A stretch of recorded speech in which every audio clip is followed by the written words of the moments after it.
자 가운데서 다시 살아 전능하신 하나님 우편에 앉아 계시다가 저리로서 산자와 죽은 자를 심판으로 오시리라. 성령을 믿사오며 거룩한 공회와 성도가 서로 교통하는 것과 죄를 사하여 주시는 것과 몸이 다시 사는 것과 영원히 사는 것을 믿사옵나이다. 아멘. 하나님의 말씀 이 시간에 우리가 함께 읽도록 하겠습니다.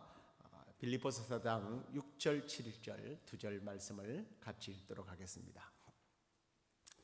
아무것도 염려하지 말고 다만 모든 일에 기도와 간구로 너희 구할 것을 감사함으로 하나님께 아뢰라. 그리하면 모든 지각에 뛰어난 하나님의 평강이 그리스도 예수 안에서 너희 마음과 생각을 지키시리라. 아멘. 자, 오늘은 하나님의 평강이라고 하는 제목을 가지고 함께 우리가 말씀을 나누도록 하겠습니다. 아마 이 두 성경 구절은 염려로 인하여 시애틀에 잠 못 이루는 밤을 보내보신 분들, 보내고 계신 분들에게는 굉장히 위로가 되고 격려가 되는 그런 말씀 같아요. 아마도 빌립보에 사는 성도들은 염려로 인해서 빌립보에 잠 못 이루는 밤을 보내고 있었던 것 같습니다. 바울이 바로 이 말씀을 하기 전에요, 우리 4장 4절 말씀을 보시면 주 안에서 항상 기뻐하라, 내가 다시 말하노니 기뻐하라 라는 말을 했습니다. 이와 같은 말을 하는 이유는 빌립보 교회 성도들이 여러 가지 사건과 사고로 인하여 그런 환경 때문에 아마 기쁨이 빼앗기지 않았나 라는 그런 관찰을 우리가 해볼 수 있습니다.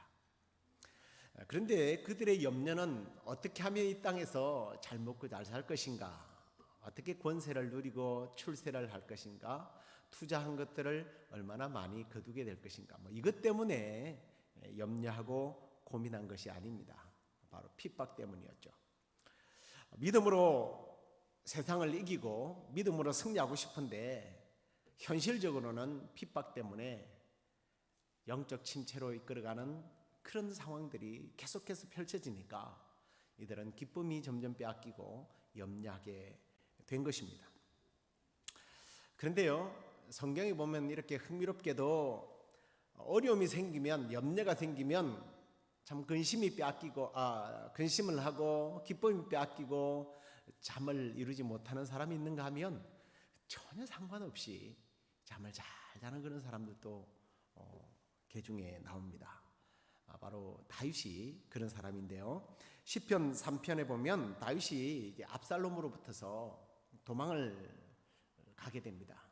근데 이 쫓길 때 지은 시라고 되어 있는데요, 그 시편을 읽어보면 많은 사람이 자기를 죽이기 위해서 쫓아오고 있다라고 하는 이런 표현들을 하면서 심의 같은 사람이 저주한 내용까지도 언급을 합니다. 그런데 5절을 한번 보시기 바랍니다. 다윗이 뭐라고 고백을 합니까? 내가 누워 자고 깨웠으니 여호와께서 나를 붙드심이라. 5절에 그는 그렇게 고백하는 것을 봅니다. 상황과 환경이 태평스럽게 잠잘 그런 상황이 아닌데 그는 잘 잤다라는 겁니다. 모든 상황이 악화되는 상황에서 어떤 이는 염려하고 어떤 이는 평안할 수 있다는 겁니다.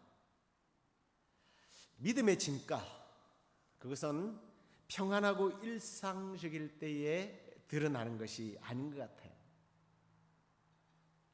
그래서 그 사람이 믿음이 있나 없나 이걸 판단하려고 한다면, 글쎄 우리가 판단하면 안 되지만요, 외적으로 보이는 것은 어려움을 겪을 때 그가 어떤 태도를, 어떤 반응을 보이느냐에 따라서 그 사람이 참 믿음이 있는지 없는지를 우리는 얼마든지 글쎄요 분별할 수 있는 것 같아요. 사실 지금 우리가 어려운 시기를 보내고 있지 않습니까? 지난주만 해도 정말 이렇게 창문을 열 수가 없었습니다. 태양을 한 주 동안 저희들은 보지 못했고요, 정말 대기오염이 심각해서 숨 쉬는 것조차도 힘들었습니다. 하나님께서 다행히 단비를 이렇게 허락하셔서 오늘 대교오염을 보니까 매우 정상으로 나오더라고요. 그런데 여전히 이번 불로 인하여 삶의 터전을 잃어버린 그런 사람들이 있습니다. 정말 기가 막힌 상황일 거예요. 해결되지 않아요. 뿐만 아니라 지금 바이러스 때문에 여전히 우리는 어떤 침체 상태에 놓여 있습니다. 정말 이런 어려운 시절에 우리는 환경과 그리고 상황에 휘둘리지 않고 승리하는 삶을 살 수 있는 그 비결, 이 비결을 오늘 바울이 성령님의 감동을 받아서 이 말씀을 빌립보 교회 성도들에게 전달했는데, 오늘 이 말씀을 통해서 우리도 정말 다시 한 번 더 이런 영적 침체로부터 깨어나는 그런 시간이 되기를 간절히 소망합니다. 자, 그러면 우리가 영적 침체로부터서 그리고 참 근심하고 염려할 수밖에 없는 상황으로부터 어떻게 하면 벗어날 수 있을까? 첫 번째는 이제 소극적인 방법이긴 합니다만 피하라라고 말씀합니다. 아무것도 염려하지 말라라고 하는 말은 피하라는 거예요. 상황에 휘둘리지 말라라는 겁니다. 이 염려라는 게 뭐예요? 걱정 때문에 불안해하고 초조해하는 것. 사자성어로는 노심초사 이런 겁니다. 노심초사하는 거죠. 그러지 말라는 거예요. 근데 여기서 염려하지 말라니까 그렇구나. 우리 믿는 사람은 먹고 사는 문제에 대해서는 더 이상 걱정하지 말아야지. 아니면 손 놓고 일하지 않아도 되겠구나. 이런 말이 아니에요. 혹시 그럴까 봐 사도 바울이 뭐라고 그랬습니까? 일하지 않는 사람은 먹지도 말라고 그랬어요. 지금 그런 문제가 아니에요. 지나치게 염려함으로 오지도 않는 미래에 대해서 걱정하지 말라는 거예요. 좋지 못한 어떤 일이 발생되었을 때 그것 때문에 걱정하고 괴로워하고 심지어는 주변 사람들을 지치게 하고 자기 자신은 우울증에 빠지는 그런 현상, 그것을 피하라는 겁니다.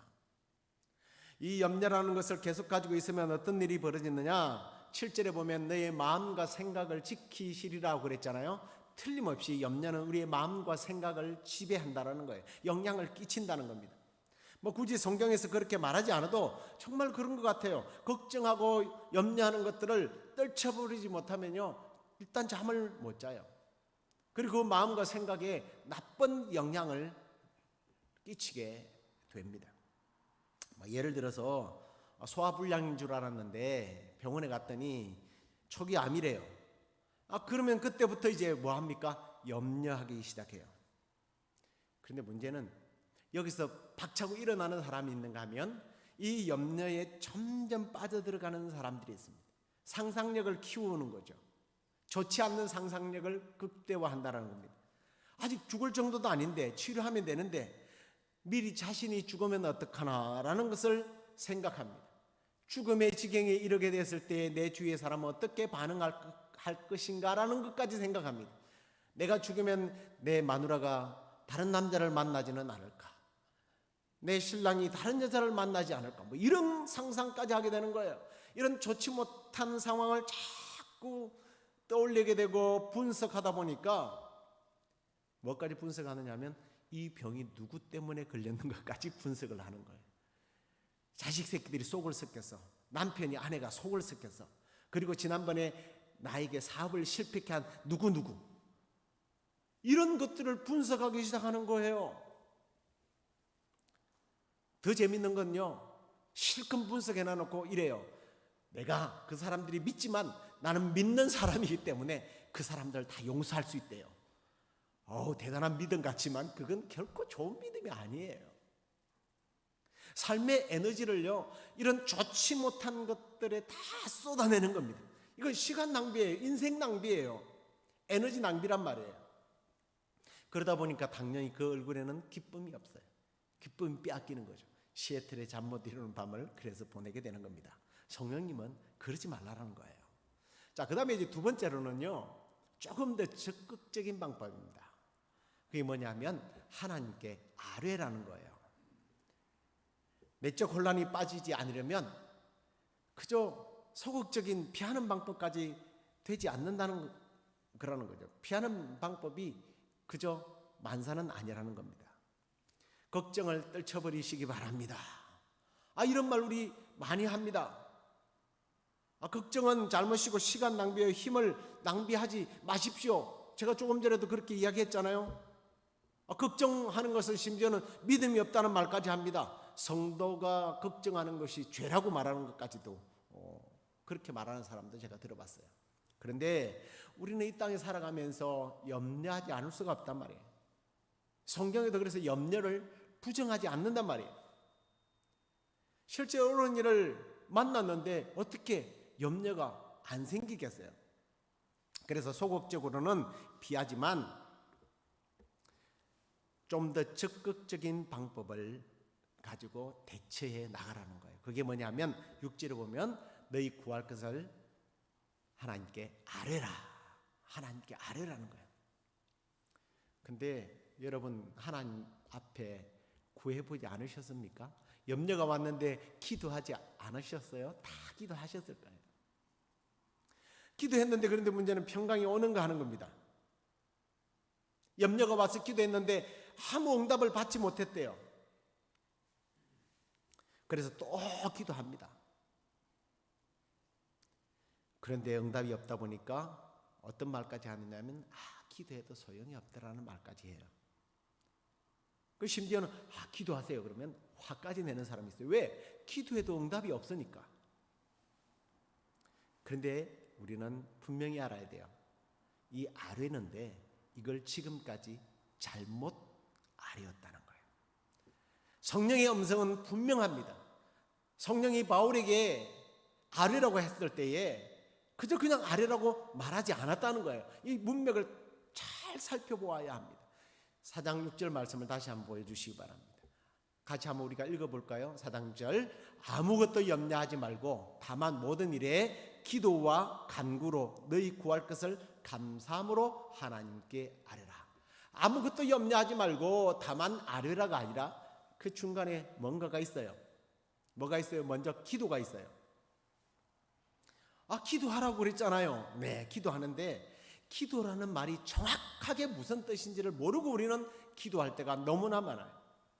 우리가 기도라고 번역한 이 헬라어는요, 프로스케라고 하는 이 단어는요, 그냥 우리가 하나님 빼주세요 하는 그런 구하는 기도가 아니에요. 그 말 속에는 경배와 흠모라는 뜻을 가지고 있습니다. 경배와 흠모하다, 사모하다의 뜻이 뭐예요? 원래의 뜻은 예배예요, 예배. 여러분, 지금 내가 내 힘으로 풀 수 없는 그런 상황을 당면에서 염려가 나를 짓누를 때, 걱정이 나를 짓누를 때 당장 하나님 앞에 달려가서 하나님 주세요, 이걸 해결해 주세요, 이게 기도가 아니라는 거예요. 그러지 말라는 거예요. 하나님께 아뢰기 전에 먼저 예배가 있어야 된다는 거예요. 그분을 경배해야 된다는 거예요. 그분을 사모해야 된다는 거예요. 하나님과 나와의 관계를 먼저 회복하라는 거예요. 내 문제를 잠시 내려놓고 지금 내가 하나님 앞에서 어떤 모습인지를 바라보라는 거예요. 심지어 예수님이 비슷한 예를 말씀하셨지 않습니까? 예배부터 하기 전에 밖에 나가서 네가 잘못한 거 있으면 해결하라. 이건 밖에 나가서 해결하라는 것이 아니라 하나님과의 어떤 관계를 막는 그런 것들을 해결하는 얘기예요. 예배예요. 하나님과의 관계가 먼저 회복되지 아니하면 너희 모든 염려를 주께 구하라? 아니에요. 의미가 없다는 겁니다. 그 다음에 뭐라고 그래요? 간구하라 그랬습니다. 간구하라. 자, 하나님이 하나님이심을 경배한 다음에 내가 그분을 사모함으로 하나님과의 관계를 회복했다면 간구하라는 거예요. 이 간구하라는 뜻도 우리는 너무 잘못 해석을 하고 있어요. 막 간절히 구하면 된다, 소리 지르면 된다, 부르짖어라, 그러면 내게 응답할 것이다. 이게 아니에요. 이 헬라어 데시스라고 하는 말은요, 청구하다라는 뜻이에요. 청구서를 제출하다는 거예요. 이게 무슨 의미인지 아십니까? 그냥 하나님 가서 하나님 알아서 해결해 주세요가 아니라 정확하게 그 문제만을 가지고 기도하라는 거예요. 그런데 그게 끝이 아니란 말이에요. 자, 하나님과의 관계를 회복하고 하나님 앞에 나의 기도의 제목을 아주 정확하게 청구를 했어요. 그걸로 끝나는 게 아니에요. 청구서에 반드시 따라가는 게 뭐가 있어요? 사인을 해야 되잖아요. 사인이 없으면 아무 소용이 없어요. 그 사인이 성경에서는 뭐라고 그러냐면 감사라는 거예요. 감사의 사인을 하라는 거예요. 여러분, 걱정하고 염려할 때 가까이 해야 할 것과 멀리 해야 될 게 있어요. 염려는 멀리 하세요. 감사는 가까이 하시면 됩니다. 근데 대부분 사람들이 반대로 하고 있어요. 염려는 가까이 하고 감사는 멀리 하는 것을 보게 됩니다. 제가 이렇게 보고 제가 이해하고 있는 관점과 제가 읽은 그 영적 침체라고 하는 로이드 존슨 목사님의 관점이 참 같아서 때로는 감탄할 때가 있어요. 이분이 뭐라고 그랬냐면, 걱정에 빠졌을 때에 가장 놓치기 쉬운 것이 감사다. 나의 문제를 푸는 것에 관심을 쏟지 말고 하나님과의 관계에 대해서 관심을 먼저 가져라. 우리의 염려가 해결되지 못하는 핵심이 바로 결국은 예배, 하나님과의 관계였다는 거예요.